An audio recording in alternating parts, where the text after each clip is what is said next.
절씩 교독하면서 하나님의 말씀을 함께 받습니다. 제가 한 절, 여러분들이 합독해서 우리 하나님의 말씀을 함께 받도록 하겠습니다. 형제들아, 내가 법 아는 자들에게 말하노니 너희는 그 법이 사람이 살 동안만 그를 주관하는 줄 알지 못하느냐? 남편 있는 여인이 그 남편 생전에는 법으로 그에게 매인바 되나 만일 그 남편이 죽으면 남편의 법에서 벗어나느니라. 그러므로 만일 그 남편 생전에 다른 남자에게 가면 음녀라. 그러나 만일 남편이 죽으면 그 법에서 자유롭게 되나니 다른 남자에게 갈지라도 음녀가 되지 아니하느니라. 그러므로 내 형제들아, 너희도 그리스도의 몸으로 말미암아 율법에 대하여 죽임을 당하였으니 이는 다르니 곧 죽은 자 가운데서 살아나신 이에게 가서 우리가 하나님을 위하여 열매를 맺게 하려 하니라. 우리가 육신에 있을 때에는 율법으로 말미암는 죄의 정욕이 우리 지체 중에 역사하여 우리로 사망을 위하여 열매를 맺게 하였더니 이제는 우리가 얽매였던 것에 대하여 죽었으므로 율법에서 벗어났으니 이러므로 우리가 영의 새로운 것으로 섬길 것이요 율법 조문의 묵은 것으로 아니할지니라. 그런즉 우리가 무슨 말을 하리요? 율법이 죄냐? 그럴 수 없느니라. 율법으로 말미암지 않고는 내가 죄를 알지 못하였으니 곧 율법이 탐내지 말라 하지 아니하였더라면 내가 탐심을 알지 못하였으리라. 그러나 내가 기회를 타서 계명으로 말미암아 내 속에서 온갖 탐심을 이루었나니 이는 율법이 없으면 죄가 죽은 것임이라. 전에 율법을 깨닫지 못했을 때에는 내가 살았더니 계명이 이름에 죄는 살아나고 나는 죽었도다. 생명에 이르게 할 그 계명이 내게 대하여 도리어 사망에 이르게 하는 것이 되었도다. 죄가 기회를 타서 계명으로 말미암아 나를 속이고 그것으로 나를 죽였는지라.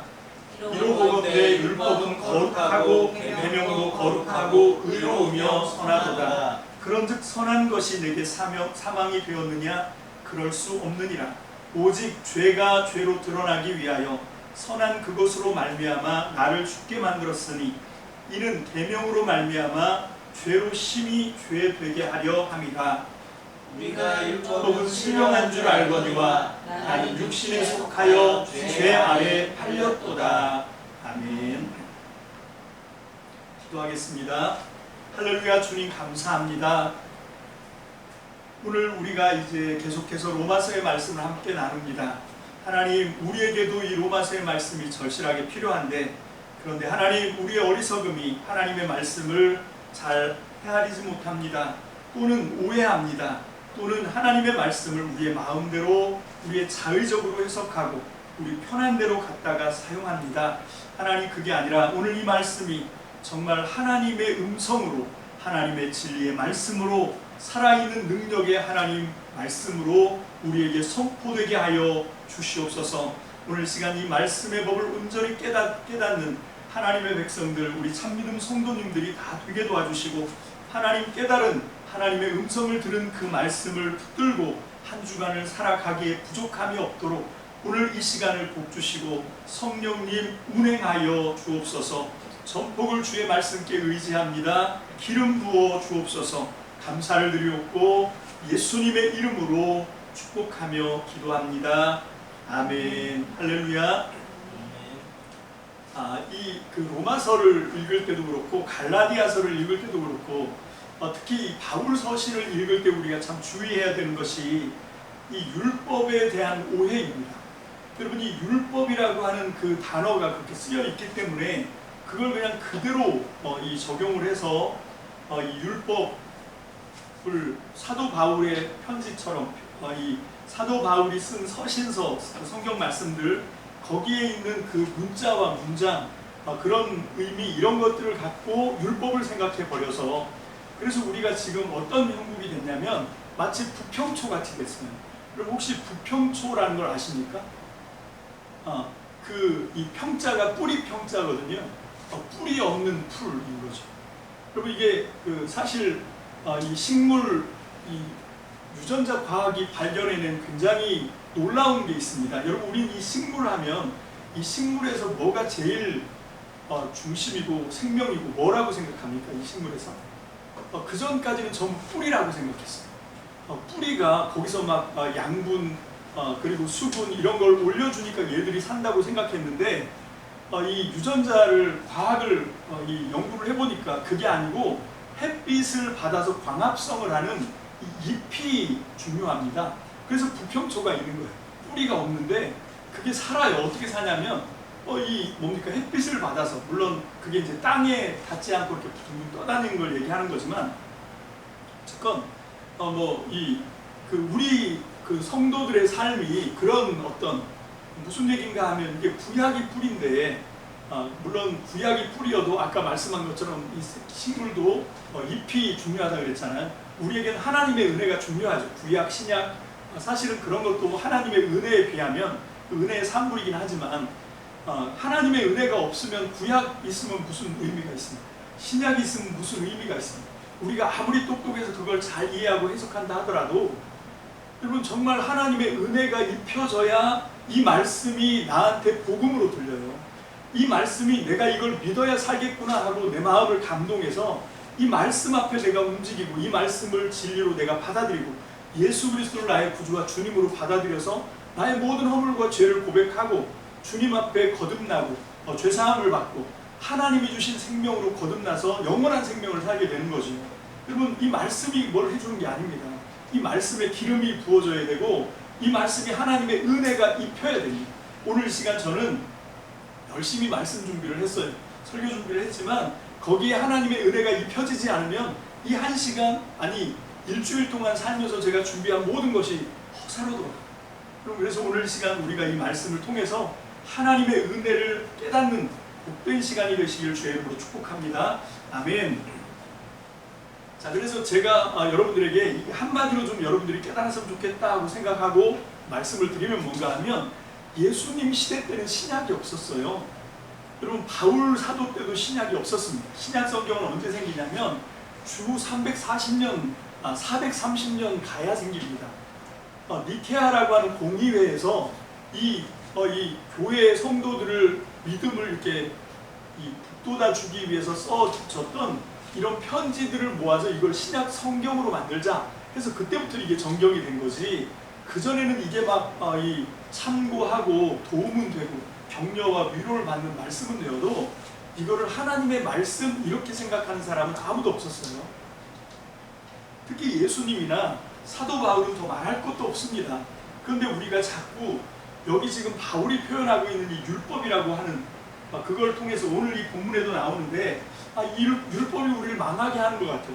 율법이 우리를 죽이는 것 같아요. 그래서 오늘은 우리가 이 율법에 대한 오해를 클리어하게 깨끗하게 좀 해결하고 넘어가는 그런 시간을 한번 가져보자 그런 뜻으로 오늘 말씀을 준비했으니까 여러분들이 한번 잘 새겨 들으시고 잘 적용해 주시기를 주님의 이름으로 축복합니다. 할렐루야. 아멘. 여러분 율법은 이게 그 모세를 통해서 하나님 주신 말씀이지요.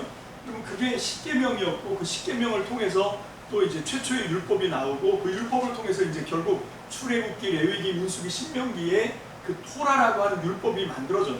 그래서 그 율법의 말씀으로 그 다음에 역사가 나오거든요. 그 역사가 여호수아, 사사, 그 다음에 사무엘, 열왕기 이렇게 이제 쭉 역사가 나가는데 여러분 이거를 가르쳐서 신명기 역사다라고 얘기해요. 왜 신명기 역사라고 얘기하냐면 신명기 특히 28장에 하나님의 말씀을 순종하면 뭘 받고 뭘 받지? 우리가 좋아하는 복을 받고 하나님의 말씀을 거역하고 불순종하면 저주를 받고 이게 신명기. 그래서 이게 역사 얘기를 하는 게 아닙니다. 이 신명기의 말씀이 얼마나 진리냐를 그 여호수아, 사사기, 사무엘, 열왕기 이 이스라엘의 역사를 쭉 읊어가면서 봐라. 순종하니까 이렇게 복을 받잖아요. 이게 순종하지 않고 거절하고 하나님을 불순종하니까 이렇게 복이 아닌 정말 어려움을 당하고 망하고 그런 저주를 받잖아. 이거를 증명하는 겁니다. 여러분 그게 우리가 갖고 있는 이 역사서예요. 여러분 사실 이거는 굉장히 놀라운 기록이긴 한데 이게 뭡니까? 그 역사를 기록할 목적으로 쓴 게 아니라는 거예요. 신명기에서 주신 하나님의 말씀이 얼마나 기가 막히게 잘 맞아떨어졌냐. 그래서 결론은 뭔가 우리가 불순종해서 이렇게 망했잖아. 여러분 이 모든 이 신명기의 역사들은요 저는 그렇게 믿습니다. 다르게 생각하시는 보수적인 신학을 갖고 있는 사람들은 그렇게 생각하지 않으시던데 저는 그렇게 생각해요. 여러분, 이 신명기 역사, 여호수아부터 시작한 이런 말씀들은 그 전에 물론 구전으로 이야기로 떠돌고 있었지만 이게 책으로 쓰여져야 되겠다. 그걸 수집해서 그 이야기를 수집해서 책으로 기록한 건 언제냐면 나라가 멸망당하고 난 뒤에요. 무슨 목적으로? 왜 우리가 망한지 알아? 하나님이 주신 율법의 말씀을 거역했기 때문에 망했어 라고 하는 걸 우리한테 보여준 거예요. 그거를 이제 이 사람들한테 교훈을 주기 위해서, 그래서 어떻게 하자고? 하나님의 말씀으로 돌아가자고, 다시 하나님께로 되돌아가자고, 다시 그 율법의 말씀을 우리가 좀 회복하자고, 그래서 한 거거든요. 자, 그런데 이제 질문을 드립니다. 1번 질문은 뭔가 하면 왜 그러면 예수님은 안식일을 자꾸 시비를 걸었을까 하는 문제. 여러분, 성경 복음서를 읽어보면 예수님이 안식일날 시비 건 게 되게 많습니다. 이 베드자다, 우리 세번역 성경에는 베드자다라고 돼 있고, 그 개역 한글에서는, 개역 개정에서는 베데스다라고 우리가 알고 있는 거기에 38년 된 병자가 있었잖아요. 그 38년 된 병자를 예수님이 찾아가서 고쳐주세요. 근데 문제는 그날이 안식일이었다는 거죠. 나면서부터 앞을 보지 못하는 사람, 요한복음 8장에서 또 예수님이 고쳐주세요. 눈을 띄워줍니다. 근데 또 문제는 뭡니까? 그걸 한 날이 또 안식일이었다는 거죠. 왜 예수님은 안식일을 골라서 이런 사단을 만들까요? 아니 하루 더 기다리면 그 사람이 죽나? 아니잖아요. 하루 더 있다가 참았다가 좀 고치시면 안 되나? 근데 왜 굳이 안식일날 가서 이걸 고치죠? 그것뿐만 아닙니다. 안식일날 제자들이 밀 이삭을 잘라먹고 막 소동이 벌어져요. 그래서 막 고발당하고 이런 일이 생겨요. 왜 이럴까? 여러분, 이게 예수님께서 이 안식일에 한편 손 마른 사람도 막 고쳐버리시고, 이 안식일에 굳이 이걸 하는데, 이 유대인들이 막 항의를 하니까 뭐라 그럽니까? 예수님이 했던 대답 중에 유명한 대답이 뭐냐면 아버지께서 지금도 일하니까 나도 일해, 이렇게 얘기했어요. 이건 무슨 얘기입니까? 안식일은 무슨 얘기죠? 창세기 보면 안식일이 뭡니까? 하나님이 쉬시는 날이잖아요. 근데 예수님 말합니다. 하나님 지금도 일해. 무슨 얘기입니까? 너네가 지키는 안식일은 가짜야, 이 얘기를 하는 거예요. 엉터리야. 이건 안식이 아니야. 그렇지, 안식이면 어떻게 38년 된 병자가 병 고침을 못 받고 그렇게 뒹굴고 있습니까? 그게 고쳐져야 안식이지요. 그럼 어떻게 억울한 일을 당한 사람이 눈도 못 뜨고 살아가는 억울한 사람이 이렇게 많은데 이게 무슨 안식이냔 말이에요. 예수님은 이거는 가짜 안식이야. 이건 종교적인 허례허식이야. 하나님이 말씀하신 안식은 이런 안식이 아니야. 근데 왜 이런 일이 벌어졌다는 거죠? 너네가 하나님의 율법의 말씀에 순종하지 않았기 때문이야. 하나님의 말씀에만 우리가 잘 순종했더라면 그 말씀에서 약속하신 것처럼 그 안식일에는 모든 질병을 다 고쳐주시는 겁니다. 모든 문제가 다 해결되는 거예요. 모든 사람이 정말 하나님을 찬양하며 안식을 누리는 거죠. 그게 진짜 안식이지. 그냥 오늘은 정해놓은 날이니까 안식이야. 막 나는 지금 죽겠는데, 나는 지금 막 어둠에 가득 차 있는데, 살까 말까도 고민하는 그런 굉장히 그런 힘든 문제를 끌어안고 있는데, 그러면 안식일이 나한테 무슨 대수인 거예요? 여러분, 이게 정말 하나님을 이 하나님을 멸시하는 건 이 유대인들이었어요. 안식일을 지키는 사람이었어요. 그래서 예수님이 안식일을 시비 건 겁니다. 예수님께서 얘기하는 건 뭔가 하면 어떤 유대교의 안식일을 좀 조금 고쳐보자 이런 게 아니에요. 이 안식일은 틀렸어 라고 얘기하는 거예요. 이 안식일은 폐기 처분해야 돼 라고 얘기하는 거예요. 그 다음에 두 번째 질문, 예수님은 왜 성전에 대해서 이렇게 시비를 걸죠? 이 예수님이 성전에 대해서 시비를 거시는 사례가 어떤 건가 하면 첫 번째가 세례 베푸는 겁니다. 여러분, 성전이 왜 필요합니까? 성전은 죄 지은 사람의 죄를 해결하는 장소예요. 그래서 거기 들어가서 번제하고 동물의 희생 제사를 통해서 그 피로 그 제물을 다 태워서 드림으로 이스라엘이 하나님 앞에 또 사람과 사람 사이에 범죄했던 그 죄가 해결되는 거거든요. 그게 번제, 소제, 속죄제, 속번제, 화목제 그러면서 제사들을 막 드리는 건데, 근데 세례 요한부터 예수님까지 요단강에서 세례를 베풀어. 그럼 무슨 얘기입니까? 성전이 하는 일을 대신하는 거거든요. 왜 이런 일을 하실까? 그리고 이 그 성전 뭡니까 지붕을 뜯고 병자 달아내리는 그 사건 있잖아요. 거기서 예수님이 친구들의 믿음을 보고 그 중풍병자를 불쌍히 여기시고 예수님께서 그 병을 고쳐주시는데, 문제는 병 고치면서 하신 예수님의 말이 문제가 되죠. 예수님 뭐라고 말합니까? 네 병이 나았다 소자야, 빨리 걸어가, 이렇게 얘기했으면 아무 문제 없었어요. 근데 예수님이 네 죄 사함을 받았다 이렇게 얘기해요. 그랬더니 바리새인들이 서기관들이 막 웅성웅성 난리가 나서, 지가 뭔데, 하나님이 성전을 통해서만 할 수 있는 게 죄사함인데 지가 뭔데 죄를 사해. 성전에서 하는 번제, 소제, 속제제, 속건제, 뭐 화목제, 이것도 죄를 사하는 게 아니에요. 사실은 하나님이 그 제사를 통해서 하나님이 하시는 거죠. 하나님 앞에 이거 좀 해달라고 올려드리는 거예요. 예수님도 그 얘기를 하세요. 그 구약의 제사들이 죄를 용서한 게 아니라 잠시 덮어둔 거다. 그 죄는 누가 해결했다?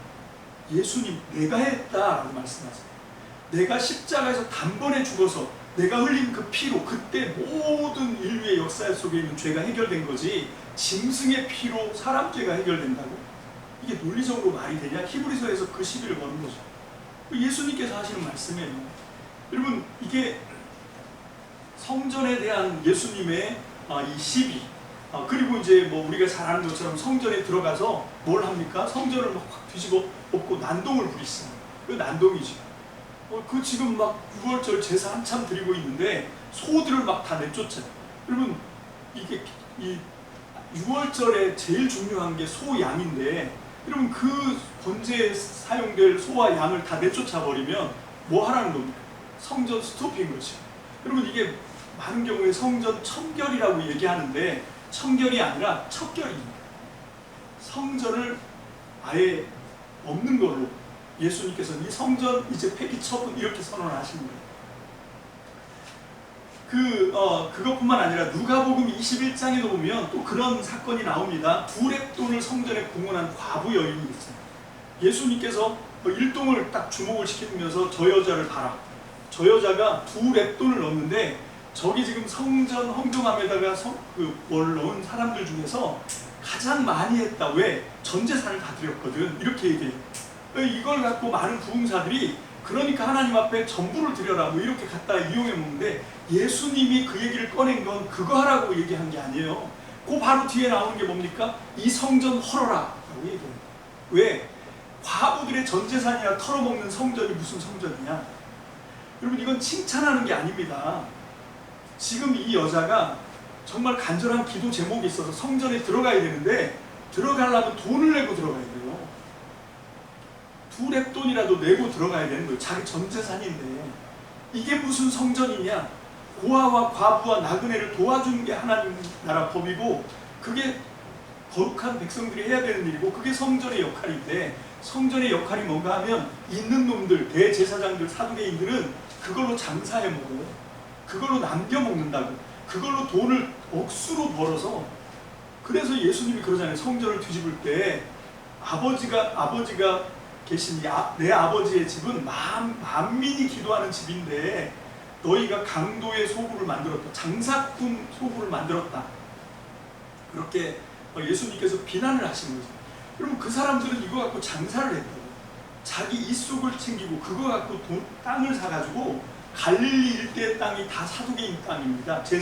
대제사장들 땅이. 그거 갖다 소작인들 땅 놓고 이제 뭡니까? 이 소작농 부려먹고 그러고 살아갔던 거예요. 자기들은 그러면서 성전을 갖고 그렇게 돈벌이로 이용하면서 없는 사람들 주머니를 탈탈 털어요. 그래서 예수님이 이건 성전 아니다라고 얘기하는 거예요. 이런 성전은 필요 없다고 얘기하는 겁니다. 그러면서 이 두 가지 질문, 왜 예수님은 안식일에 문제를 일으키고 예수님은 왜 성전에 대해서 시비를 거실까? 그건 무슨 얘기인가 하면, 지금 예수님 당시에 이 사람들이 알고 있는 율법은 이제 율법이 아니다라고 하는 거예요. 그 율법의 대표적인 중심인 성전과 안식일, 이 두 가지를 주님이 고치시는 게 아니라 이걸 완전히 이건 틀렸어 라고 얘기하는 거예요. 이건 잘못된 거야 라고, 폐기해야 돼 라고 말씀하시는 겁니다. 여러분, 그렇게 하면서도 예수님 뭐라고 말씀하시는, 나는 율법을 폐하러 온 게 아니고 율법을 완성하러 왔다 라고 얘기하시는 거죠. 자, 이 그 갈라디아서 2장 16절 같은 경우는 율법을 오해할 수밖에 없도록 우리를 이렇게 유도하는 말씀입니다. 한번 읽어볼까요? 갈라디아서 2장 16절입니다. 시작. 사람이 의롭게 되는 것은 율법의 행위로 말미암음이 아니요 오직 예수 그리스도를 믿음으로 말미암는 줄 알므로 우리도 그리스도 예수를 믿나니 이는 우리가 율법의 행위로서가 아니고 그리스도를 믿음으로써 의롭다함을 얻으려 함이라. 율법의 행위로서는 의롭다함을 얻을 유죄가 없느니라. 자, 조금 전에 말씀드렸죠. 예수님이 그 당시에 유대의 종교가 갖고 있었던 율법, 그 율법의 상징적인 두 가지, 하나는 성전, 하나는 안식일이었는데 그거는 폐기해야 된다라고 말씀하셨어요. 그 사건을 우리가 염두에 두고 이 말씀을 읽어야 돼요. 자, 그게 예수님이 이 율법을 행함으로 완전해지지 않는다라고 하는 건 유대인들이 만들어 놓은 율법이에요. 이제 제가 뒤에 가서 또 설명을 해드리겠지만 이 사람들은 이 율법을 지키지 못할 것으로 만들어 버렸어요. 정말 괴롭게 만들었어요. 너무너무 힘들게 만들어 버려요. 왜 그러냐면 그래야 장사가 되거든요. 그런 장사 속으로 그렇게 만들어 버린 그런 율법으로 우리가 구원을 받는 게 아니라 예수님을 믿음으로라고 하는 건 뭔가 하면 예수님이 율법을 재해석해버린 거예요. 율법은 그게 아니야. 하나님이 우리에게 주셨던 율법의 본뜻은 그게 아니야.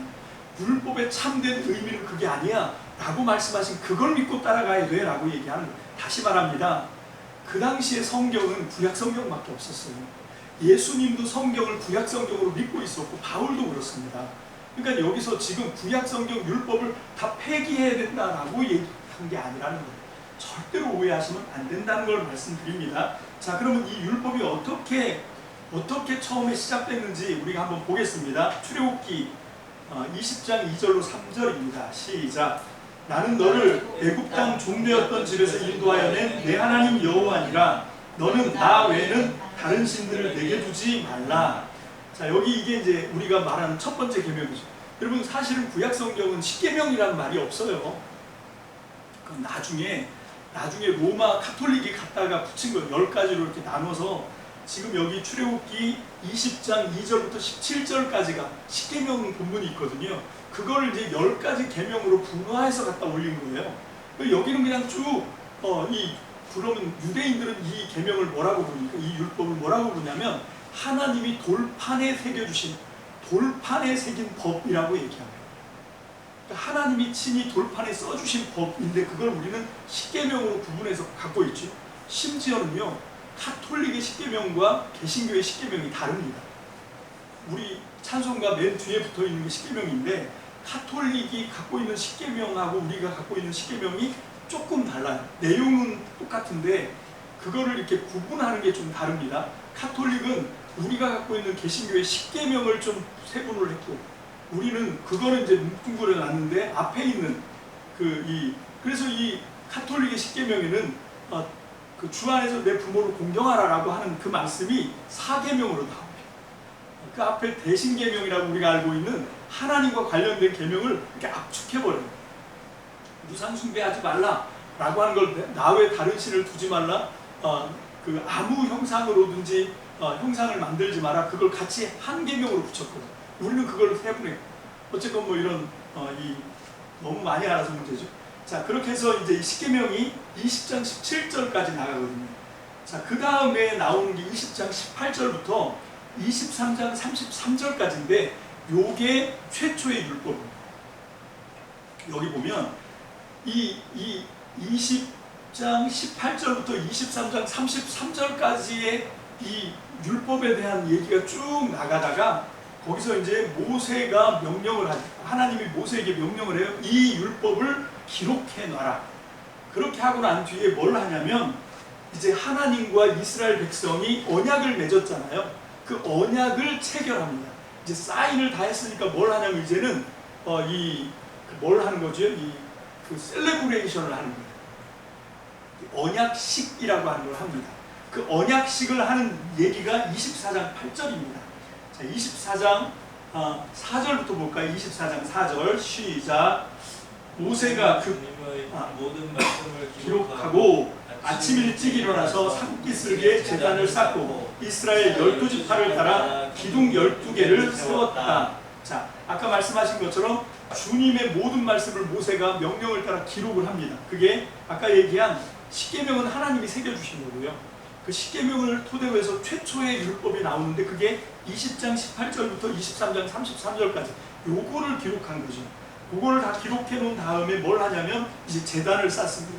그렇죠. 하나님 앞에 그 제사부터 드리는 거죠. 그렇게 제단을 쌓는데 그때 사용된 번제물이 뭔가 하면 그 소였거든요. 그 소를 갖고 번제와 다른 각종 제사를 다 드린 다음에 24장 8절 봅니다. 24장 8절. 자, 시작. 모세가 그 피를 가지고 백성에게 뿌리며 이르되 이는 여호와께서 이 모든 말씀에 대하여 너희와 세우신 언약의 피니라. 이 말씀 이 말씀 때문에 우리가 조금 전에 성만찬을 할 때 예수님이 포도주를 우리에게 주시면서 마셔라. 이것은 내가 세운 새 언약의 피다라고 말씀하십니다. 모세가 처음에는 소의 피를 뿌렸잖아요. 근데 예수님은 자기 피로 이 새 언약, 하나님과의 언약을 다시 체결했다라고 하는 것. 그게 이제 우리가 성만찬 할 때마다 포도주를 마시면서 고백하는 그런 것이죠. 자, 24장 9절로 11절 다 같이 볼까요? 시작. 모세와 아론과 나답과 아비후와 이스라엘 장로 70인이 올라가서 이스라엘 하나님을 보니 그의 발 아래에는 천국을 편듯하고 하늘같이 청명하더라. 하나님이 이스라엘 자손들의 존귀한 자들에게 손을 대지 아니하셨고 그들은 하나님을 뵙고 먹고 마셨더라. 아멘. 제가 성경 말씀 중에서 제일 사모하는 말씀 가운데 하나가 이 말씀, 이 본문 말씀. 여기 하나님이 이스라엘 자손들의 존귀한 자들에게 손대지 않았다라는 말은 무슨 얘기인가 하면 하나님 얼굴을 보면 죽어야 돼요. 죽어요. 죽는데 하나님이 그거를 면하게 해주신 거예요. 안 죽게 한 거예요. 이때가 최초로 하나님 얼굴을 보고도 안 죽을 수 있었어요. 왜? 지금 하나님과 이스라엘 자손들이 하나님의 백성이 되기로 뭘 하고 있어요? 계약을 체결하고 계약을 체결한 환영식을 하고 있는 거예요. 만찬을 하고 있는 겁니다. 그래서 특별히 하나님이 이 70장로와 그리고 아론과 아론의 자손들, 얘들이 다 제사장들이거든요. 대제사장이 될 아들들이에요. 그래서 아론의 자식들의 이름 쫙 나오고 모세와 함께 쭉 끌어올려서 여기서 이제 그 사람들한테 뭘 하냐면 먹고 마시게 해요. 누구 앞에서? 하나님 앞에서. 하나님 얼굴을 보면서 자기들의 발 아래를 보니까 천국을 까는 것 같아요. 너무 신비하고 환상적이었다는 얘기죠. 하나님 앞에서 먹고 마시는 그거 여러분들 좀 사모가 되지 않습니까? 저는 정말 꼭 가보고 싶어요. 정말 하나님 앞에서 하나님의 얼굴을 보면서 거기서 함께 먹고 마시는. 근데도 아무 해를 입지 않는. 자, 이게 언약 체결식입니다. 자, 이렇게 해서 이제 율법이라고 하는 걸 받았어요. 자, 그러니까 구약 전체 율법하면 출애굽기, 레위기, 민수기, 신명기 여기에 이제 율법의 말씀이 빼곡히 나오거든. 이걸 토라라고, 이게 율법이란 말입니다. 자, 그런데 이 율법을 축약하고 요약하면 어떻게 되냐? 출애굽기 20장 18절로 23장 33절 최초의 율법으로 축약이 되는 거예요. 자, 그리고 다시 그 20장 18절로 23장 33절을 또 줄여서 축약하고 요약한 게 뭡니까? 그게 십계명이에요. 그 십계명을 다시 둘로 요약하면 뭡니까? 하나님 사랑, 이웃 사랑. 요게 나오는 거죠. 자, 그게 마태복음 22장 36절 40절에 나오죠. 자, 한번 다 같이 읽겠습니다. 시작. 선생님, 율법 중에서 어느 계명이 크니까? 예수님께서 이르시되 내 마음을 다하고 목숨을 다하고 뜻을 다하여 주 너희 하나님을 사랑하라 하셨으니 이것이 크고 첫째 되는 계명이요 둘째로 그와 같으니 내 이웃을 내 자신과 같이 사랑하라 하셨으니 이 두 계명이 온 율법과 선지자의 강령이니라. 십계명을 줄이면 하나님 사랑, 이웃 사랑 이렇게 딱 된다는 거예요. 자, 오늘 말씀의 핵심은 이겁니다. 출애굽기 20장 12절이에요. 출애굽기 20장 12절 시작. 내 부모를 공경하라. 그리하면 내 하나님 여호와가 내게 준 땅에서 내 생명이 길리라. 자, 십계명은 대신계명, 무슨 얘기예요? 하나님과의 관계를 규정해주는 계명이 있습니다. 하나님 앞에서 우리가 어떻게 살아야 되는지를 정해주는 법, 그게 이제 대신계명이라고 하고, 그 다음에 사람들끼리 수평적으로 평등하게 수평적으로 내 이웃들하고 어떻게 삶을 살아갈 건지, 요걸 이제 대인계명이라고 해요. 그래서 예수님이 이 두 개를 가르쳐서 대신계명은 어떻게 하는 거? 사랑. 대인계명은 어떻게 하는 거? 사랑, 이웃을 사랑, 이렇게 하는 거죠. 하나님 사랑, 이웃 사랑, 요게 이제 대신계명, 대인계명 이렇게 나눌 수 있거든요. 자, 우리가 아는 것처럼 대신계명은 1, 2, 3, 4계명이죠. 어떤 계명들이 있습니까? 나 외에 다른 신을 섬기지 마라. 내 이름을 망령되이 일컬으면 안 된다. 아무 형상으로든지 우상을 만들지 마라. 그리고 안식일을 지켜 거룩하게 지켜라. 요게 이제 하나님과의 관련된 계명이에요. 그 다음에 대인계명은 뭡니까? 살인하지 말라, 도둑질하지 말라, 거짓 증거하지 말라, 간음하지 마라, 내 이웃을 재물을 탐하고 속여 취하고 뺏지 말아라. 그렇게 나오죠. 자, 문제는 뭔가 하면 여기 있는 이 5계명입니다. 출애굽기 20장 12절에 있는 이 5계명, 내 부모를 공경하라 라고 하는 부모 공경, 이 계명은 대인계명입니까? 대신계명입니까? 여러분들 마음속에 답이 딱 있을 거예요. 조금 유보를 해두시고 말씀을 조금 더 이어간 다음에 다시 한번 제가 질문을 해보겠습니다. 여러분, 우리가 지금 갖고 있는 이 율법, 지금 율법을 오해하지 말자 해서 오늘 이 시간 율법에 딱 포커스를 맞추고 요것만 지금 해결하려고 하는 거예요. 율법. 자, 그런데 왜냐하면 율법에 대해서 사도 바울이 뭐라고 그래요? 이 율법은 의롭고 선하고 거룩한 게 율법이다, 이렇게 얘기해요. 율법 쓸데없는 것 같았는데 갑자기 확 뒤집어서 자기 말로 율법은 의롭고 선하고 거룩하대.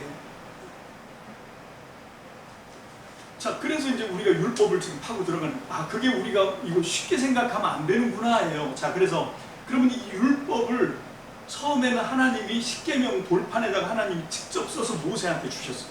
이 누가 가르쳐 준 겁니까? 이 십계명 하나님이 모세를 통해서 이스라엘 백성에게 가르쳐 주신 거예요. 자, 그러면 율법은 어떻게 전수하라고 성경이 명령하고 있죠? 성경에서 하나님의 말씀, 율법 말씀, 진리를 어떻게 가르치라고 하고 있냐면, 자, 여기 신명기 6장 7절입니다. 신명기 6장 7절 시작. 내 자녀에게 부지런히 가르치며, 여기까지. 자, 11장 19절 시작. 또 그것을 너희 자녀에게 가르치며, 여기까지. 여러분, 이 율법은, 하나님의 계명은, 하나님의 법도는 어떻게 가르쳐야 되냐면 수직적으로 가르쳐야 됩니다. 아버지가 자식에게 수직적으로 가르쳐 내려가도록 돼 있어요. 그게 성경이 명령하고 율법에서 명령하고 있는 거예요. 이 율법은 내 자녀에게 가르쳐야 돼요. 그죠? 여기 내 자녀와 함께 이웃에게도 가르치고 저쪽 옆 동네 할머니한테도 가르쳐주고 이게 아닙니다. 여러분, 구약 성경에서 율법을 가르쳐줘라 라고 하는 그런 말씀을 하시면서 항상 누구냐면 자녀에게 가르쳐요. 왜냐하면 율법은 수직적으로 내려오는 거거든요. 자, 이 자녀에게 가르치는 가르침을 통해서 거기에 암시되어 있는 게 뭡니까? 원래 이 율법은 누가 가르쳐 준 거예요? 우리의 참 아버지, 저 하늘에 계신 영원한 아버지 하나님이 우리에게 수직적으로 내려주신 말씀인 거예요. 그래서 이 율법의 말씀은 다른 어떤 가르침도 그렇겠지만, 여러분, 이 권위를 인정하지 않으면 이 법은 배울 수가 없습니다. 오늘날 사탄이 왜 가정을 깨려고 하냐면, 가정을 깨야 이게 깨지거든요. 여러분, 가정이 지금 파탄이 되면 정말 괴물들이 나옵니다. 어떤 괴물이 나오냐면 정말 인간에 대한 최소한의 긍휼, 자비 이런 것도 없는 인간들이 나와요. 그런 사람들이 공부는 엄청 해갖고 똑똑해. 여러분, 그렇게 공부한 사람은 세상을 망치는 사람입니다. 가정에서 뭘 배워야 되냐면 부모와 자식 간에 뭘 배워야 돼요? 여러분, 이 권위를 인정하는 그걸 배워야 돼요. 존경하는 걸 배워야 됩니다. 그게 안 배워진 사람은 그 다음에 그 위에 아무것도 쌓으면 안 돼요. 그 출처, 그 맨 꼭대기를 더듬어 올라가면 그 맨 꼭대기에 누가 있냐면 하나님이 모세에게 가르쳐 주신 그 권위가 있는 거예요. 맨 꼭대기에 가면 부모 공경의 맨 꼭대기에 가면 우리의 진짜 아버지이신 하나님에 대한 공경으로 연결되는 거예요. 그러므로 이 내 부모를 공경하라 라고 하시는 이 말씀은 저는 대신계명, 대인계명 다 있다고 생각합니다. 이 5계명이 앞에 있는 대신계명과 뒤에 있는 대인계명을 연결해주는 조인트라고 생각을 해요. 저도 그전에는 이걸 대인계명이라고 생각해요. 왜냐하면 부모도 사람이니까. 근데 이 관계를 생각해 보니까 대신계명은 우리 십자가 그림을 생각해 보시면 돼요. 하나님과 나 사이의 수직적인 사랑입니다. 그러면 내가 저 위에 계신 하나님을 사랑하는 거예요. 그분이 먼저 나를 사랑했지요. 그 수직적인 사랑이에요. 하나님과 내가 공평해요? 평등해요? 그건 정신 나간 거죠. 그런 미치광이들이 우리 한국에 수백 명이 나옵니다. 자기가 예수다, 성령이다, 뭐라 그래요? 보혜사다, 뭐 이러면서 심지어는 자기가 하나님이다 이렇게 얘기하는 인간들. 그러니까 자기하고 하나님을 동등관계로 놓는 거죠. 그럴 수 없습니다. 하나님과 인간은 수직관계죠. 그리고 그거를 우리한테 처음에 그런 수직적인 관계라고 하는 첫 그림을 그려준 게 뭔가 하면 부모와 자식 관계예요. 여러분, 나한테 부모는 누굽니까? 하나님을 대신해서 나한테 생명을 주신 분이 내 아버지예요. 하나님을 대신해서 내 뼈와 살을 조성해 주신 분이 내 엄마입니다. 그게 우리의 부모잖아요. 우리는 그 부모를 통해서 하나님을 아는 거죠. 수직적인 그게 그때 세워지는 겁니다. 여러분, 그래서 이 부모 공경에 대한 이 계명은 정말 굉장히 두렵고 떨림으로 우리가 지켜내야 되는 계명이에요. 이건 그냥 효를 얘기하는 게 아니라 유교적인 어떤 효 얘기를 하는 게 아니라 여러분, 이게 하나님과의 관계를 우리가 붙들 수 있는 굉장히 중요한 그런 말씀이에요. 그럼 이게 부모와 자식에 관련된 말씀이고, 또 이게 또 우리 대인 관계를 열어가는, 여러분, 이 부모와 자식의 사랑과 자비와 긍휼과 은혜 이런 걸 통해서 우리는 세상에 나가서 신의도 지키고 뭐 의리도 지키고 그런 사람으로서의 사람 노릇을 할 수가 있는 거거든요. 그래서 이게 가정을 깨뜨린다고 하는 건 굉장히 무서운 공격입니다. 어찌하든지 가정을 세워야 되는데 가정을 세우는 게 뭡니까? 부모를 공경하는 거죠. 그럼 여기서 이게 초석이 돼야 됩니다. 여러분, 이게 다른 진리도 마찬가지지만 하나님의 말씀의 진리는 이게 권위가 필요합니다. 그래서 그 갈라디아서 6장 6절 보겠습니다. 시작. 가르침을 받는 자는 말씀을 가르치는 자와 모든 좋은 것을 함께 하라. 여러분, 이게 뭐 목사님을 잘 섬겨라 이 얘기를 하는 게 아니에요. 여러분, 지금 이게 뭘 얘기하는 건가 하면 원래 이 가르침, 하나님의 진리의 말씀을 가르쳐 주는 분이 하나님이세요. 수직적인 관계로 가르침이 흘러내려온다라고 하는 걸 지금 얘기해 주고 있는 겁니다. 여러분, 저도 목회를 하다 보니까 교회를 떠나시는 분들이 많은데 떠날 때 나타나는 증상이 항상 그거더라고요. 권위를 잃어버려요. 그 사람 마음속에 그렇지 내가 저분을 통해서 하나님의 말씀을 배우지 이거에 대한 권위가 흔들리면 못 있더라고요. 그래서 이 말씀을 갈라디아서 6장 6절에 이렇게 콕 박아놓은 거예요. 가르치는 자와 모든 좋은 것을 함께. 이게 뭡니까? 이 공동체가 깨지지 않는 교회를 세울 수 있는 굉장히 중요한 말씀이기 때문에 지금 이걸 하고 있는 거죠. 그런데 이게 어디랑 연결된다?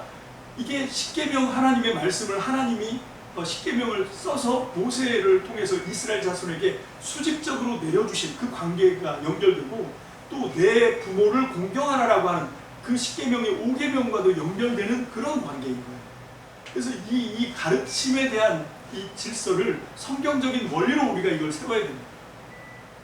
여러분, 이걸 세우고 우리가 하나님의 말씀을 잘 배워야 된다는 거죠. 자, 그런데 지금 왜 이런 오해가 생겼냐?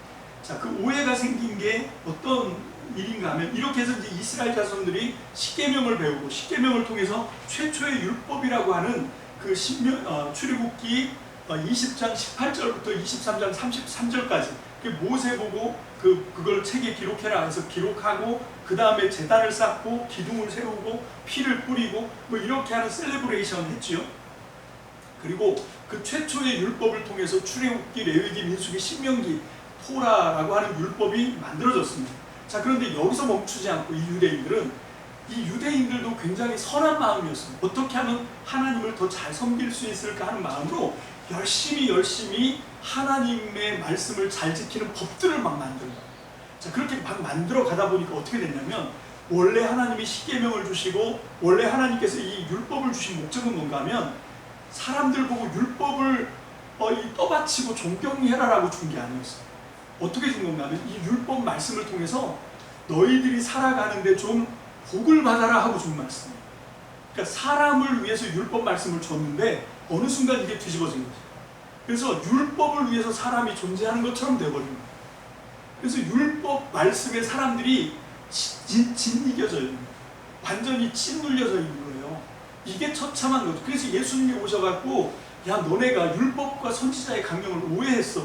하나님이 주신 말씀의 본뜻은 이러라고 준 게 아니야. 이 사람들이 이걸 어떻게 만들었냐면 안식일만 해도 노동에 관해서 일에 관해서 하면 안 되는 일거리를 39가지 그 멜라코트라고 하는 멜라카라고 하는 그 금령법을 막 만들어 갖고 이게 지금 이 법 39가지 들어가냐 안 들어가냐 이거 갖고 막 서로 막 싸우고 그 다음에 하루에 유대인 율법을 붙들고 살아가는 사람이 하루에 지켜야 되는 율법이 몇 가지라고? 613가지. 그게 어떻게 613가지가 이게 이 유대인들 장로 전통으로 이걸 만들어 놨어. 613가지 법을. 이 613가지 법을 만든 그 정신도 어떻게 나오냐면 그 613가지의 율법은 두 가지로 이루어져 있어요. 하나는 뭔가 하면 뭐뭐 해라 라고 하는 긍정문의 명령. 그죠? 뭐 사랑해라, 용서해라, 자비를 베풀어라, 긍휼히 여겨라, 뭐 용서해라 이렇게 하는 긍정 명령이 있고 그 다음에 뭐뭐 하면 안 돼, 뭐뭐 하지 마 라고 하는 부정 명령이 있어요. 부정 명령이 365가지고 긍정 뭐뭐 해라 라고 하는 긍정 명령이 248가지. 근데 이게 왜 365가지냐면 1년 365일 매일 매순간을 내가 하나님의 말씀의 법을 어기고 불법자가 되지 않도록 자기 자신을 매일매일 두렵고 떨림으로 점검하라고. 그래서 부정명령이 365가지라는 거예요. 그 다음에 긍정명령 뭐 사랑하고 용서하고 희생하고 헌신하고 섬기고 뭐 이렇게 하는 긍정명령에 대해서 왜 248가지냐면 그 당시의 의학 수준으로 사람 인체 속의 뼈의 개수가 248개라는 거예요. 그래서 이 유대인들 랍비들이 이 내가 실천해야 되는 사랑이든 용서든 희생이든 이거는 정말 안 하면 안 돼. 그래서 그걸 내 몸속에 있는 뼈에다가 새겨야 돼. 내 뼈가 그거에 완전히 저기가 되도록 이 법을 우리가 받아야 돼. 그래서 248가지를 만들었다. 그러면서 613가지 그 법을 만들고 뭐 미시나라고 해서 장로들의 유전 만들어 놓고. 자, 그러면 요 대목에서도 요상한 궁금증이 생기죠. 그건 그 당시 의학 기술의 인체의 뼈라고. 실제 오늘날 발달된 의학에서 성인의 뼈가 몇 개입니까? 206개라고 해요. 206개. 근데 왜 248개라는 이 엉터리 숫자가 나올 수 있었을까? 왜 그런가 하면 신생아로 태어날 때는 사람 인체 뼈가 270개입니다. 그러니까 깐난 애기는 막 태어난 애기는 270개의 뼈예요. 이게 어디에서 결정되냐면 그 270개와 206개 차이는 두뇌뼈입니다. 지금 성인들의 두뇌는 하나잖아요. 근데 애기들은 이게 세분화되어 있다.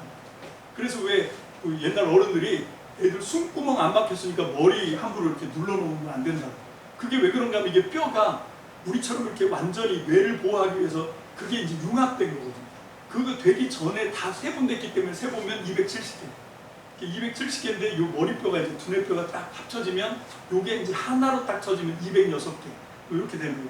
자, 이게 중요한 게 아니라 자, 그럴 정도로 이 사람들이 정말 율법의 정신을 받들어 살려고 열심을 부리다 보니까 어떻게 됐어요? 이게 역전이 됐거든요. 사람보다 율법이 더 위에 올라가 버려요.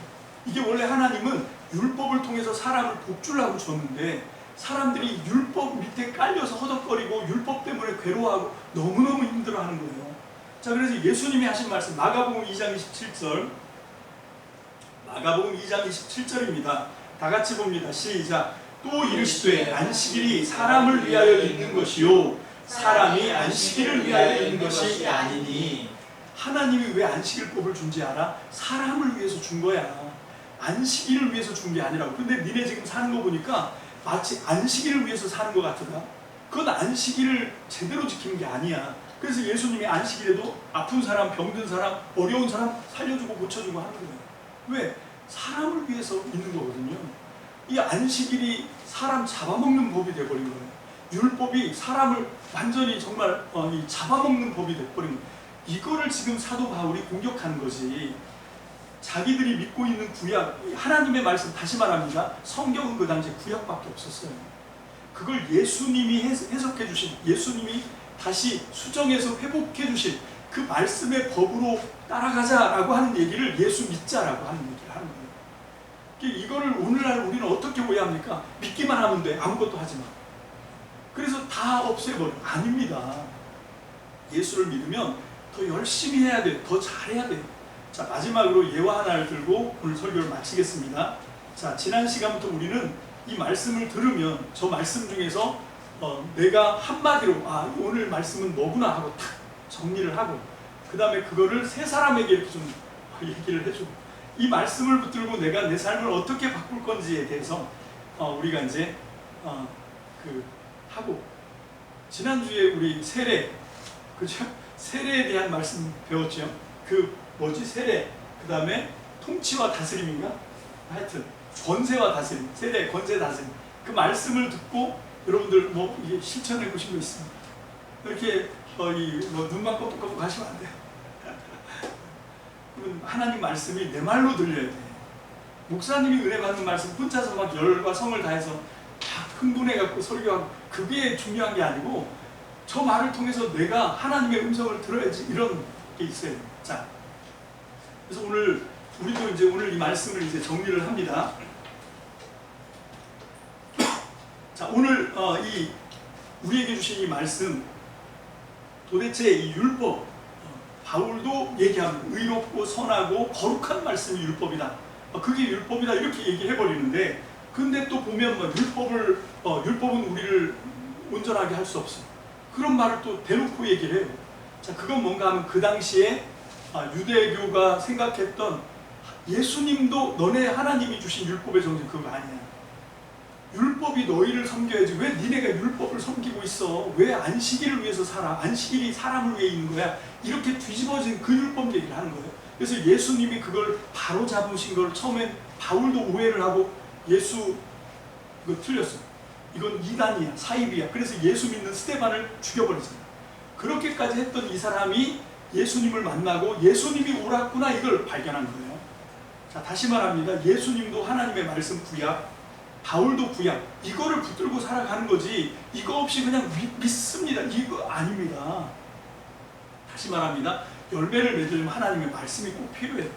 자, 어떤 귀족, 아주 멋진 남자가 귀족이고 지위도 높고 아주 성을 하나 갖고 있는 유럽의 지체 높은 그런 이 신분의 귀족이 하나 있었어요. 그분의 그 신분은 뭐냐면, 왕이 백작 칭호를 내려줬다고요. 백작이에요, 백작. 근데 아직 미혼이야. 굉장히 사람이 좀 까다로워.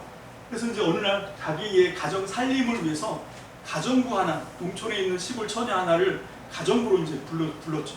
그 둘이 계약을 하는데 되게 깐깐해. 그래서 이 아가씨는 아침잠이 좀 많아갖고, 나는 7시부터 좀 이 일을 시작해도 충분히 할 수 있을 것 같은데 하고 흥정을 했는데, 뭔 소리야. 5시에 일어나. 5시에 일어나서 거실은 일주일에 몇 번 청소하고, 이런 걸 꼼꼼하게 해가지고 막 몇 장짜리 계약서를 딱 만들고 사인을 하라고 하더래요. 하고 이제 사인을 해갖고 계약을 맺은 거야. 그렇게 가정부로 계약을 맺었을 때는 정말 그걸 꼬박꼬박 잘 해야죠. 그치? 왜 그거 안 하면 월급이 없잖아요. 그거 안 하면 월급 못 받는다, 이렇게 마지막에 돼 있고 사인했거든요. 그래서 이 아가씨가 이제 막 정말 아침잠 많지만 알람 시계 여러 개 맞춰놓고 새벽 5시부터 기상해서 청소부터 시작해서 그 까다로운 입맛에 백작에 밥을 해주고, 그렇게 하면서 이제 하루하루 지나가다가 한 1년쯤 지나갔을 때 놀라운 변화가 일어나죠. 어떤 변화가 일어납니까? 그 까다로운 백작하고 이 시골 처녀가 눈이 맞았어요. 그래서 사랑, 신분을 건너뛰는 그런 로맨스가 펼쳐집니다. 둘이 열렬히 사랑했어요. 세상 사람들이 깜짝 놀랄 정도로 그 백작이 시골 처녀한테 프로포즈를 하고, 그리고 이제 정식으로 청혼을 해서 결혼까지 했어요. 자, 결혼식을 하고 나니까 백작이 아내를 생각해서 당신은 이제 좀 쉬고 가정부 하나를 들여서 하자. 그랬더니 이 가정부가 하는 얘기가, 당신은 버릇이 있다. 뭐냐면 가정부랑 눈이 맞을지 모르니까 절대 앞으로 가정부 안 돼. 하고 이제 가정부를 안 구하는 거야. 내가 해줄게, 계속. 자, 물어봅시다. 그 다음부터 이 아가씨가, 아니죠, 이제 백작 부인이겠죠. 백작 부인이 자기 마음대로 했을까요? 그러면 새벽 5시에 안 일어나고 이제 7시부터 일어날 거야? 뭐 이렇게 했을까요? 그럴 수도 있었겠는데 이 아가씨는 그러지 않았어요. 더 일찍 일어났고 더 열심히 일했고, 왜냐하면 이게 이제 더 이상 남의 일이 아니잖아요. 뭡니까? 내 일이야. 그리고 내가 사랑하는 내 남편을 위해서 해주는 거예요. 밥을 지을 때도 더 정성껏. 왜? 내가 사랑하는 남편이 먹고 건강해야지. 그러면서 더 부지런히, 역시 새벽 5시, 아니 그거보다 더 일찍도 일어나서 부지런을 떨고 집도 깨끗하게 관리하고, 왜냐면 이제 이게 더 이상 남의 게 아니고 내 거니까. 그리고 내 사람이고 내가 사랑하는 남편이니까 자기가 하던 일을 더 열심히 하더라는 거죠. 여러분, 이게 우리가 해야 되는 신앙생활이에요. 우리가 구약의 율법은 유대교인들이 착각해서 그런데 마치 그렇게 계약을 맺고 안 하면 주고 안 하면 벌 받아, 그래서 억지로 했다고 한다면, 이제 그 율법을 완성하시고 우리 안에 들어오셔서 우리같이 연약한 사람도 하나님의 말씀을 완성시킬 수 있도록 도와주시기 위해서, 아까 성만찬을 통해서 그분이 성령으로 내 안에 지금 와 계시거든요. 내가 정말 그분을 믿고 그분이 내 안에 와 있다고 내가 모든 사람들한테 선포하고 공포하고 그렇게 믿는다고 하면 우리가 어떻게 살아야 됩니까? 이제는 은혜 시대니까 마음대로 살아도 하나님이 다 용서해 주실 거예요. 그렇게 막 살아요? 그래서 교회가 욕먹는 거예요. 그렇게 하면 안 되죠. 정말 그 예수님의 희생을 내가 가슴 아파하고 내 죄 때문에 죽으신 그분에 대해서 내가 정말 각성한다면 어떻게 죄를 짓습니까? 어떻게 함부로 막 삽니까? 여러분, 정말 그분이 내 안에 영으로, 그 우리의 성만찬을 통해서 그분이 정말 살과 피로 내 안에 와 있다고 믿는다면 구약 사람보다 더 열심히 해야죠. 바리새인보다 더 열심히 해야 된단 말이에요. 온전하게 살아야 되고 말씀대로 살아야 되고 율법을 지키는 것을 뛰어넘어야 돼요. 그래서 예수님이 제자들 보고 한 말이, 너희의 의가 바리새인과 서기관보다 더 높지 않으면 하나님 나라 들어올 생각하지 마라 라고 말씀하셨어요. 그럼 어떻게 우리가 그렇게 할 수 있습니까? 주님이 내 안에 들어와 계시고 그분을 사랑하는 사랑이 있다면, 성령님이 우리를 도와주신다면 왜 못해요? 근데 오늘날 교회는 그런 거 하면 안 돼, 하지 마, 이렇게 가르쳐버립니다. 아무것도 안 해도 돼, 그냥 믿기만 해. 이걸 잘못 오해한 거예요. 이거 잘못 오해한 겁니다. 여러분, 예수님도 제자들한테, 그래서 우리가 뭡니까? 로마서나 복음서를 읽으면 이게 언밸런스가 자꾸 생겨요. 예수님은 그게 아니거든요. 가서 죄 짓지 마 이런 말씀 하신다고요. 예수님이 보면 율법을 가리키는 것 같은 뭐 그런 얘기를 하시잖아요. 용서해라 이런 말씀하고. 그런데 바울은 예수님만 믿어, 아무것도 하지 마, 이런 식으로 우리가 오해를 해버리니까 그게 아니라는 거예요. 지금 사도 바울은 예수님하고 다른 얘기를 하는 게 아니라 예수님을 통해서 자기 눈에 비늘이 벗겨졌고 비로소 자기들이 바리새인으로 율법학자로 잘못된 율법에 대해서 치중하고 있었구나, 이걸 깨달았어요. 그래서 이제 돌이켜야 되겠다. 이제는 어떻게 해야 되냐면 그렇게 율법을 위에다 놓고 섬기듯이 하는 게 아니라 정말로 예수님이 가르쳐주신 대로 율법을 주셨던 하나님의 의도를 따라서, 그래서 우리가 정말 하나님을 사랑하는 마음으로 하나님의 말씀을 통해서 우리가 이 땅에서 하나님의 백성으로 복을 받는 저와 여러분들 되시기를 주님의 이름으로 축복합니다. 축복합니다. 기도하겠습니다. 할렐루야. 주님 감사합니다. 오늘 이 시간 정말 단 한 시간을 통해서, 이 부족한 설교를 통해서 우리가 어떻게 율법의 오해를 온전히 다 벗을 수야 없겠지만, 그러나 하나님, 우리가 간절히 원합니다. 하나님, 이 당시에 뿐만 아니라 그 오해가 지금까지도 지속되고 있습니다. 여기에 분명히 악한 원수의 계략이 있다고 생각합니다. 하나님, 이 원수의 계략이 거둬질 수 있도록 주님, 우리에게 총명과 계시와 지혜의 영으로 충만하게 채워주셔서 하나님의 진리에서 어긋나지 않도록 주님, 우리를 참 진리로 이끌어 주옵소서. 아버지, 오늘 주신 이 말씀이 우리에게 생명이 되기를 원합니다. 간절히 사모합니다. 주님의 음성으로 주의 말씀을 받게 도와 주옵소서. 예수님의 이름으로 간절히 기도합니다. 아멘. 자, 다시